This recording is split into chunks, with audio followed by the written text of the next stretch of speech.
Then you move on to the Sweet 16 this weekend. Well, Thursday we have 4 games, and Friday we have 4 games. Then Saturday and Sunday are followed by the Elite Eight. Thursday's first game is Purdue, Texas, followed by Nebraska, Iowa, Arizona, Arkansas, Houston, and Illinois. Friday's games, Duke, St. John's, Michigan, Alabama, UConn, Michigan State, Iowa State, Tennessee. Well, one thing I'll tell you, Texas being an 11 seed is remarkable being in this tournament because they were on like a bubble team to get in. Purdue is another team.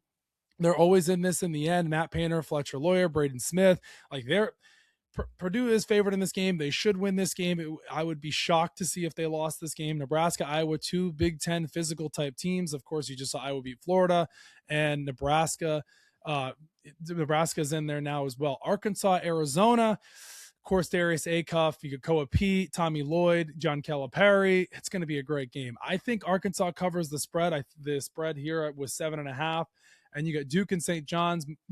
Houston and Illinois will be a good game as well. The number 1 offense versus the number 2 defense. Houston has the number 2 defense. Houston has the number 2 defense, and Illinois is the number 1 offense. Brad Underwood, Kelvin Sampson, something's got to give. Houston definitely wants to win this game to get to the Elite Eight because being in Houston, basically like a home game for them, they want some get back from losing to Florida in the national championship last year, 67-65.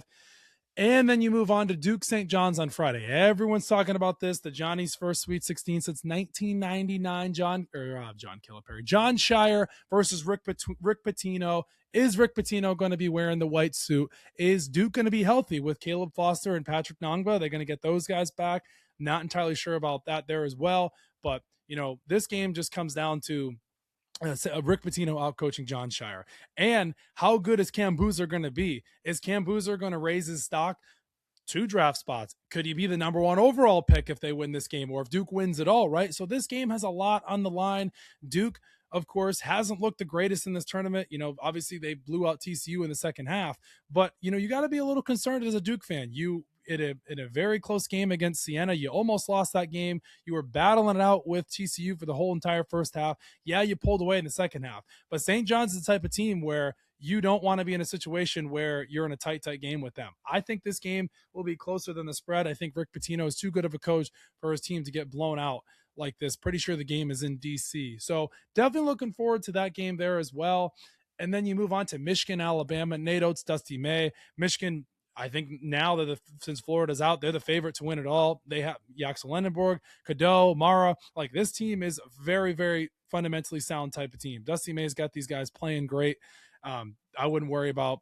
I don't think anyone's worried about, but the loss against Purdue in the national championship, in the Big Ten championship.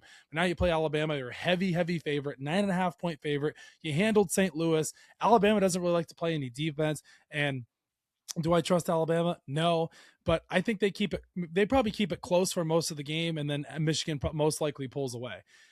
Well, other than the St. John's Duke game, this most likely will probably be the second best game of the weekend. UConn, Michigan State, not Michigan State's on a blue blood. UConn's a blue blood, but Dan Hurley and Tom Izzo, 2 fireball type coaches going at it. Something's got to give for what team's going to get to the Elite Eight. It's a 1.5 point spread for UConn. Man, this is going to be a hell of a game. I could see Michigan State winning this game outright, but I think UConn, man, I don't know. They're not really a sleeper, but, of course, Carabin had 27 points in their last game against UCLA, their first Sweet 16 since 2024, because obviously Florida knocked them out last year. But this team is, man, this is going to be a grind out type of game. I cannot wait for this game. I really can't.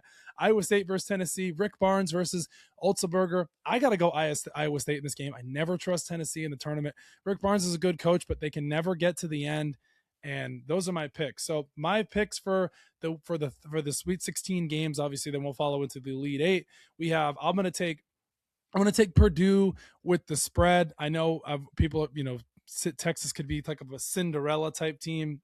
I don't see that. Nebraska versus Iowa, it's going to be a great game, but I'm going with Iowa in this game. I think they're going to pull off the upset, even though it's a 1.5. Even though Nebraska is a 1.5 point favorite, that's what I'm feeling. Arizona versus Arkansas.